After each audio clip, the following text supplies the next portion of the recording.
સૌને નમસ્કાર. આજનો વિડીયો આપણે લાલો પિક્ચરના ટોપિક ઉપર છે.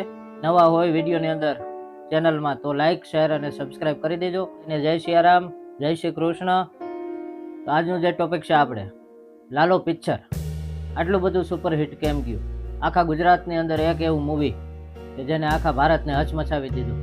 પહેલી આપણે જે વાત કરીએ તો આ પિક્ચરની અંદર જેના એક્ટરો છે 5 થી 7 જણા એટલા લોકોએ થઈ આની અંદર જે રોલ આપ્યો છે, હાવ એક નિખાલસ ભાવ હતો પોતાનો, અને આ પિક્ચર બનાવ્યું.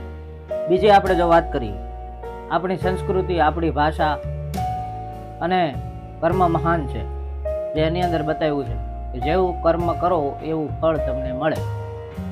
તો આ સ્ટોરીની અંદર એ રીતનું બતાવ્યું છે. ત્યાર પછી પણ આ પિક્ચર જોવો એટલે ખરેખર એક વસ્તુ નક્કી થઈ જાય કે ભગવાન ખરેખર છે, અને એક પલની વાર હોય ત્યારે ભગવાન આવીને ઊભો રહી જાય એટલે સમજવું કે ભગવાને આપણું કામ કર્યું. ભગવાન કોઈ હરુભરું નથી આવતું. આ પિક્ચરની અંદર એ જ બતાવ્યું છે કે તમે જેવું કર્મ કરો એવું ફળ મળે. મેં પણ આ સ્ટોકેજની અંદર પિક્ચર જોયું એટલે મને ખ્યાલ આવ્યો કે એની અંદર એક વસ્તુ એવી બતાવે છે, એક માણસ બાળપણથી ભગવાનને ભોગ ધરાવી અને જમે, થાળ ધરાવીને જમે, એ માણસને અમુક કુસંગ થઈ, સંગત ખરાબ થઈ એટલે એ દારૂ મીંડો પીવા. પછી કોઈ માણસની પાસે પૈસા હતા એટલે એને લાલચ જાગી અને પાછળ જઈ અને એ માણસની પૈસાની બેગ ચોરવા માટે ગયો હતો. એક રૂમની અંદર એ પોતે પુરાઈ ગયો, કારણ કે ફરતી કોઈ દિવાલની અંદર ચોટ આવતો. ચોટના હિસાબે બહાર ન આવ્યો, પણ ખરેખર જે પહેલાનો જે ભાવ હતો અને આ ભાવમાં બહુ જાજો ફેર પડી. ભગવાન કૃષ્ણ પોતે બીજાનું રૂપ લઈ અને આવે અને ભગવાન એને છોડાવે છે, બહાર કાઢે છે.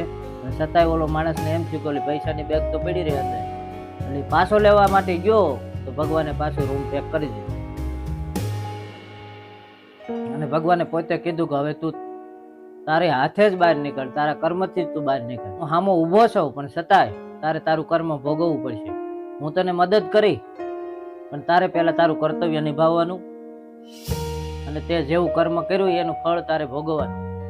એટલે આ પિક્ચરની અંદર એક નિખાલસ ભાવ અને ભગવાન પ્રત્યેનો જે પ્રેમ અખૂટ, એની અંદર જે પ્રેમ છે. જય શ્રી કૃષ્ણ. કૃષ્ણ સદા સહાય.